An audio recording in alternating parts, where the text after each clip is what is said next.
Welcome to Pindar Poetry. We hope you learned something new. In this video, I will show how to make matcha tiramisu cake, updated. Begin by preheating the oven to 350 degrees F and lining two 8-inch pans with parchment. Whisk eggs and sugar until pale, fold and flour gently, and bake a light sponge. Meanwhile, mix matcha with hot water for syrup and sift matcha into mascarpone cream. I will guide you through soaking, layering, and chilling so your cake sets perfectly and tastes balanced. In this video, I will show how to make matcha tiramisu cake, updated. Gather 2 cups mascarpone, 4 eggs separated, 1 cup sugar, 1 cup flour, and 3 tablespoon matcha powder. Prepare 1 cup hot water for matcha syrup and 1 tablespoon liqueur if desired. Keep ingredients at room temperature for best texture.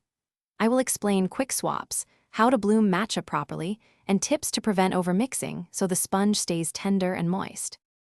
In this video, I will show how to make matcha tiramisu cake, updated. Whip egg yolks with sugar until ribbon-like, beat whites to soft peaks, and fold carefully to keep volume. Layer sponge with matcha syrup, spread mascarpone cream evenly, and finish with sifted matcha dust or cocoa nibs.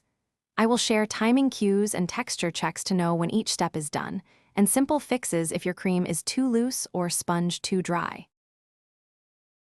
Thanks for watching. Consider subscribing if we helped you.